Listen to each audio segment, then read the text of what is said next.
เดี๋ยววันนี้นะคะก็เราจะเริ่มลองทำจากเมนูง่ายๆก่อนก็เดี๋ยวจะเป็นปลาเพราะว่าวันนี้เรามีปลาทับทิมอยู่ก็เลยว่าจะทำอะไรที่แบบย่อยง่ายทานง่ายอะไรอย่างนิดนึงแล้วก็จะมีพวกผักเป็นซาลซ่าซอสนะคะก็จะเป็นซาลซ่าแบบง่ายๆเหมือนกันก็เดี๋ยวลองไปดูกันละกันว่าทำยังไงอันนี้เป็นอะไรที่แบบทำตามได้ไม่ยากวัตถุดิบก็หาง่ายๆเลยนะคะวันนี้ ต้องขออภัยด้วยถ้าเกิดว่าเสียงอาจจะแบบไม่ค่อยได้ยินคือยังไม่มีไมค์อ่ะก็ต้องใช้จากกล้องไม่รู้ว่าได้ยินชัดไหมอ่ะ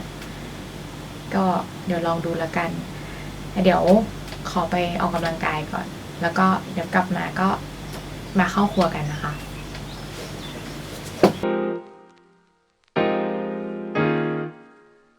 เริ่มกันจากการเตรียมปลาก่อนนะคะพอดีอันนี้คุณแม่เตรียมมาให้แล้วสบายเราก็แค่เอาไปล้าง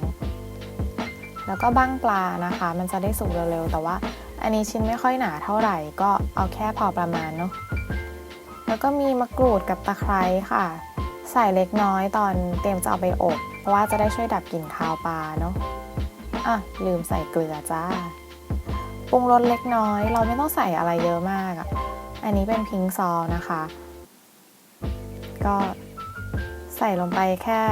พอให้มันมีรสชาติบ้างแล้วเดี๋ยวเราจะไปเน้นรสชาติที่ซาลซ่านะคะ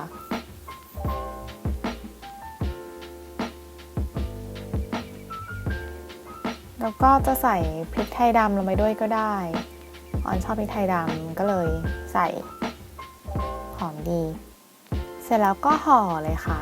คือถ้าใครมีฟอยล์ที่มันชิ้นใหญ่กว่านี้เราก็แนะนำว่าตัดให้มันชิ้นแบบคือแรปได้ทั้งชิ้นปลาพอดีอันนี้ฟอยล์หมดเราก็เลยต้องเอาฟอยล์ที่มันน่ารักจุบุขนาดนี้มาใช้ก็เลยต้องแยกเป็นท่อนล่างกับครอบปิดข้างบนนะคะอันนี้ก็กำลังจะปิดด้านบนแหละ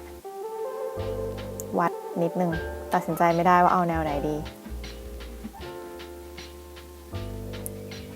นะแล้วก็โปะเข้าไปพอห่อเสร็จแล้วเราก็ไปอบค่ะวอร์มเตาที่อุณหภูมิประมาณ170-180องศานะคะแล้วก็อบประมาณครึ่งชั่วโมงระหว่างนั้นก็มาเตรียมผักค่ะเราต้องใช้มะเขือเทศเยอะหน่อยอันนี้ก็จะเป็นส่วนผสมของซาลซ่านะคะพอดีเปิดตู้เย็นเจอว่ามีเบลเปปเปอร์อยู่เราก็เลยเพิ่มเบลเปปเปอร์เข้าไปด้วยแล้วก็ตัดไส้ของเบลเปปเปอร์ออกนะคะแล้วก็หั่นเป็นชิ้นๆก็ทุกๆอย่างที่เราจะใส่ไปในซาลซ่าเนี่ยก็จะพยายามหั่นให้มันเป็นชิ้นค่อนข้างจะใกล้เคียงกันเพราะว่าเวลาที่เราตักเข้าปากในหนึ่งคำมันก็จะได้มีครบทุกอย่างทุกรสชาติเนาะแล้วก็หั่นหอมแดงค่ะหอมแดงนี่ก็ไม่ต้องใช้เยอะมากอย่างอันนี้ออนก็ใส่ประมาณ1หัวเล็กๆไม่ใหญ่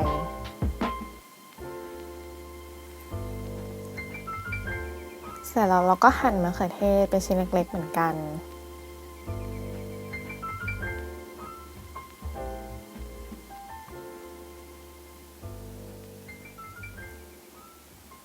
ตามด้วยผักชีนะคะ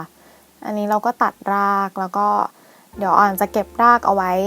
เดี๋ยวรากผักชีเราอาจจะเอาไปต้มแกงจืดเดี๋ยวคิดก่อนว่าทำอะไรดีแต่เก็บไว้นั่นแหละตัวผักชีเนี่ยเราก็ซอยค่ะซอยเป็นชิ้นเล็กๆ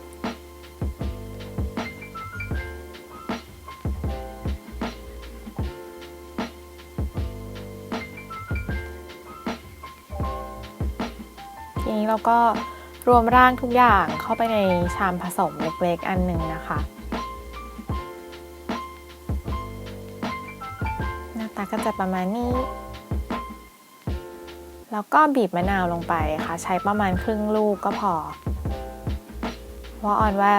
มากกว่านี้มันน่าจะเปรี้ยวไปนะเดี๋ยวเราจะได้ความเปรี้ยวจากน้ำในมะเขือเทศอีกทีหนึ่งด้วยค่ะแล้วก็เติมเกลือลงไปเล็กน้อยปรุงรสแล้วก็ชิมสักนิดนึงก่อนนะคะว่ามันโอเคหรือเปล่าก็คลุกให้เข้ากันค่ะแล้วก็ใส่ออนเพิ่มคาเยนเปปเปอร์ลงไปด้วยอ่ะเพ เพราะว่าชอบว่ามันมีความเผ็ดร้อนนิดๆเวลาเราทานเข้าไปแล้วก็พริกมันค่อนข้างจะหอมอ่ะก็รู้สึกว่าเข้ากันดีนะจากเมื่อกี้ก็ตัวซาลซ่าเราก็พักไว้ในตู้เย็นก่อนนะคะตอนนี้เราก็จะมาเตรียมในส่วนของแอสพารากัสเมื่อกี้ออนเท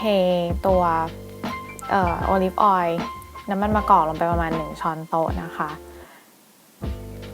ใช้ไฟปานกลางค่ะไม่ต้องใช้ไฟแรงมากแล้วก็เอาแอสพารากัสลงไปผัดค่ะอันนี้แอบใส่เนยลงไปประมาณ1ช้อนโต๊ะเราว่ามันหอมดีอะแต่ว่าถ้าใครที่ควบคุมแบบเคร่งมากๆก็จะไม่ใส่ก็ได้นะคะถ้าแบบรู้สึกว่าฉันไม่อยากได้ไขมันจากเนยอะไรอย่างนี้แล้วก็ปรุงรสด้วยเกลือค่ะไม่ต้องใส่เยอะนะเดี๋ยวเค็ม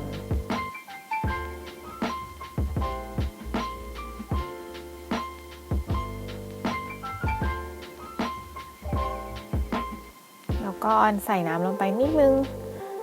เพราะว่าเนยเมื่อกี้ที่ใส่ไปกลัวเดี๋ยวมันจะทำให้กระทะไหม้นะคะนี่เราก็ใส่ไว้เล็กน้อยพอให้มันมีน้ำคลุกคลิกแล้วก็ปิดเตาค่ะทีนี้เพื่อความชัวร์ว่าผักสุกแน่ๆออนก็เลยเอาฝาปิดไว้แป๊บนึงก่อนเป็นการอบอีกสักแป๊บนึงนะคะเสร็จแล้วเราก็มาเตรียมจัดจานเลยค่ะก็นำแอสพารากัสที่เราทำเสร็จแล้วเมื่อกี้มาลงจานก่อนเลยก็จัดตามใจชอบเลยนะอันนี้แอบชิมหน่อยนึงเฮ้เสร็จแล้วก็ไปเอาปลาออกมาค่ะ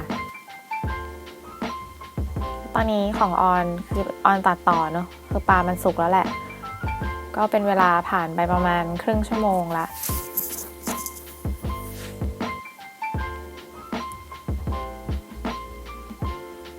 เสร็จแล้วก็ซาลซ่าที่เราแช่ตู้เย็นไว้เมื่อกี้นะคะคลุกเข้าก่อนเล็กน้อยให้มันเข้ากันดีแล้วก็เทราดลงไปบนปลาเลย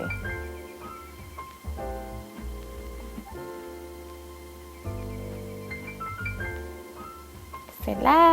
วง่ายมาก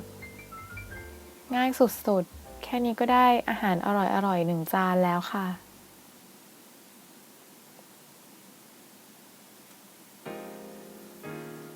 และแน่นอนขั้นตอนที่จะขาดไปไม่ได้เลยนะคะจัดฉากถ่ายรูปค่ะ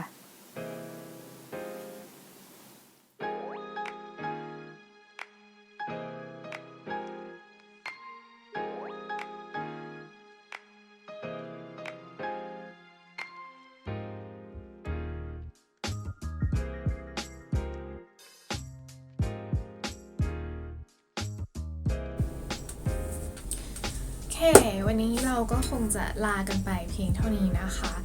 สูตรอาหารวันนี้ก็จะดูง่ายๆคือเอาจริงๆก็ออนเองก็ยอมรับตรงๆว่าไม่ได้ถนัดอาหารคาวสักเท่าไหร่